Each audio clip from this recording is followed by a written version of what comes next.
Pemerintah Indonesia telah memutuskan untuk bergabung dengan New Development Bank. Indonesia telah resmi bergabung dengan New Development Bank, NDB. Sekilas, langkah ini tampak seperti sekadar menjadi anggota baru yang berhak menerima pinjaman dari lembaga tersebut. Namun, ada sesuatu yang menarik di balik keputusan ini. Saat ini, modal yang dimiliki NDB hanya sekitar $100.000, jumlah yang jauh lebih kecil dibandingkan lembaga keuangan lainnya. Bahkan, asetnya masih lebih rendah dibandingkan dengan banyak institusi finansial lainnya. Lantas, apa yang membuat Indonesia tertarik untuk bergabung dengan NDB? Disinilah tersimpan strategi cerdas yang berpotensi menjadi game changer bagi perekonomian Indonesia. Bahkan, kebijakan ini bisa membawa perubahan signifikan dalam waktu dekat. Bagaimana mekanismenya? Penasaran? Mari kita bahas lebih dalam. Di tengah kondisi ekonomi Indonesia yang saat ini mengalami perlambatan, dengan berbagai prediksi yang menyebutkan kemungkinan krisis seperti tahun 98, Presiden Prabowo tiba-tiba mengumumkan bahwa Indonesia resmi menjadi anggota NDB.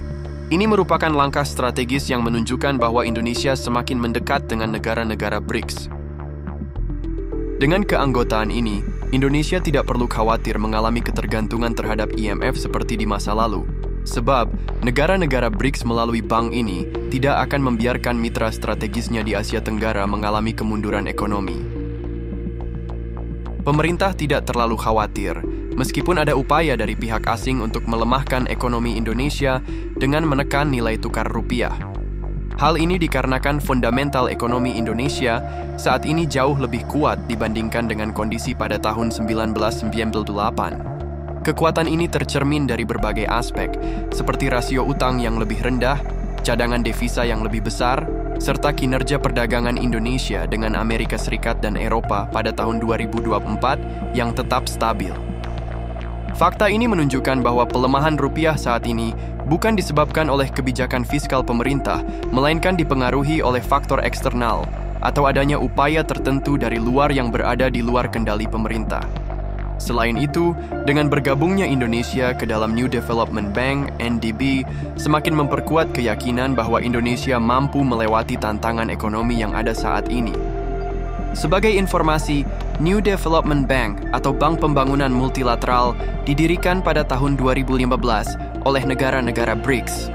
Tujuan utama dari NDB adalah mendukung pendanaan proyek infrastruktur dan pembangunan berkelanjutan di negara-negara berkembang. Saat ini, NDB memiliki modal awal sebesar 100 miliar USD atau sekitar 1.650 triliun. Dengan menjadi anggota BRICS sekaligus bagian dari NDB, Indonesia dapat mengakses sumber pembiayaan untuk mendukung pembangunan infrastruktur, energi terbarukan, jaringan air bersih, dan sektor lainnya. Namun, jika dibandingkan dengan lembaga keuangan internasional lainnya seperti IMF, Bank Dunia, dan ADB, modal yang dimiliki NDB masih tergolong kecil. Lalu, mengapa Presiden Prabowo memutuskan untuk bergabung dengan NDB? Sebagai anggota BRICS, Indonesia dapat memperkuat hubungan ekonomi dan politik dengan negara-negara anggota lainnya melalui NDB. Keanggotaan ini membuka peluang bagi peningkatan perdagangan, investasi, serta pengembangan teknologi. Dana dari NDB juga dapat digunakan untuk menarik lebih banyak investasi dari negara-negara BRICS ke Indonesia. Selama ini, keterbatasan infrastruktur menjadi salah satu hambatan utama bagi masuknya investor asing ke Indonesia.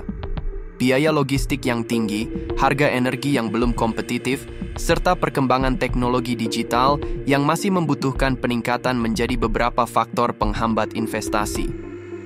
Menurut laporan Bank Dunia, Indonesia setidaknya membutuhkan sekitar 500 miliar USD pada tahun 2025 untuk menutup kesenjangan infrastruktur, termasuk dalam sektor transportasi, energi, dan air bersih.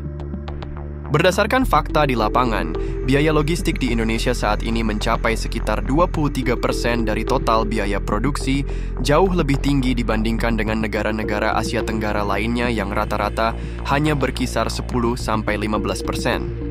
Tingginya biaya logistik ini menjadi hambatan besar bagi daya saing ekonomi Indonesia. Namun dengan adanya pendanaan dari New Development Bank, NDB, permasalahan ini dapat diatasi. Meski begitu, pinjaman yang diperoleh bukan sekadar untuk membangun infrastruktur tanpa arah yang jelas. Dana dari NDB sebaiknya digunakan secara strategis untuk membangun infrastruktur yang dapat menarik investasi asing secara langsung, seperti pelabuhan modern, kawasan industri terpadu, jaringan energi yang stabil, serta pengembangan teknologi canggih. Dengan demikian, Indonesia tidak hanya membangun fasilitas yang bermanfaat bagi masyarakat, tetapi juga meningkatkan daya saing ekonomi sekaligus mendorong masuknya investasi asing yang pada akhirnya akan membuka lebih banyak lapangan pekerjaan. Untuk memastikan efektivitas penggunaan dana, Indonesia dapat menerapkan mekanisme FDI multiplier dalam setiap kontrak pinjaman dengan NDB. Misalnya, setiap 1 juta USD pendanaan dari NDB harus mampu menarik setidaknya 2 juta USD investasi swasta. Apakah ini mungkin dilakukan? Tentu saja, bukan hanya mungkin, tetapi strategi ini sudah terbukti berhasil di negara lain.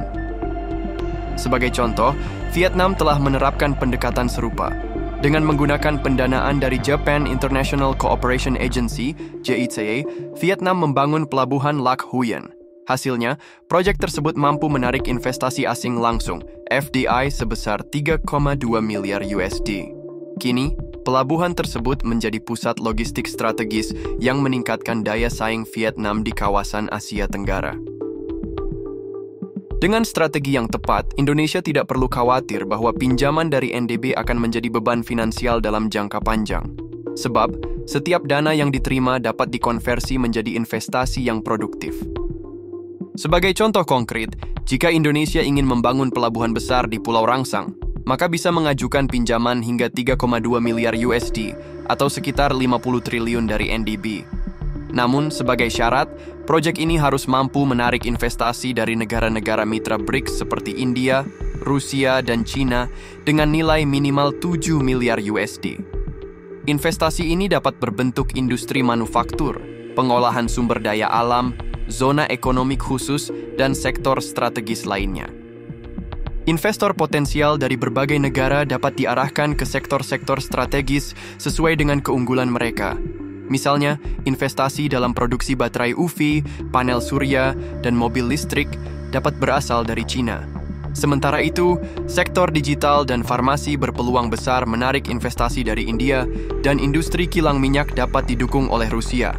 Dengan adanya investasi ini, lapangan pekerjaan akan terbuka lebih luas bagi masyarakat Indonesia.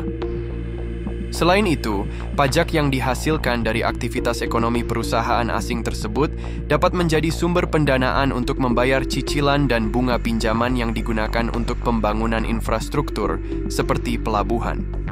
Salah satu keunggulan utama dari New Development Bank adalah suku bunga pinjamannya yang lebih rendah, yaitu hanya sekitar 1 hingga 2%. Angka ini jauh lebih kompetitif dibandingkan dengan lembaga keuangan internasional lainnya, seperti Bank Dunia, yang menawarkan suku bunga sekitar 2 hingga 4%.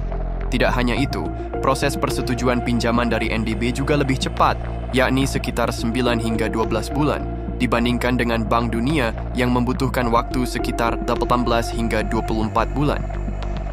Kesimpulannya, keanggotaan Indonesia di New Development Bank dapat menjadi strategi kunci dalam mengubah peta ekonomi Indonesia di tingkat global.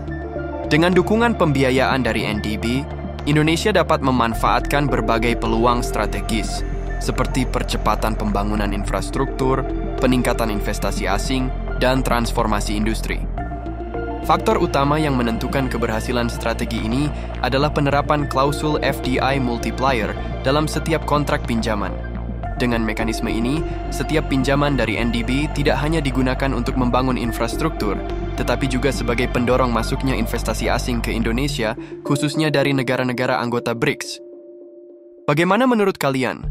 Apakah kalian setuju jika setiap pinjaman dari NDB harus disertai dengan klausul FDI multiplier, sehingga dana tersebut tidak hanya dimanfaatkan untuk pembangunan infrastruktur, tetapi juga menarik lebih banyak investasi asing?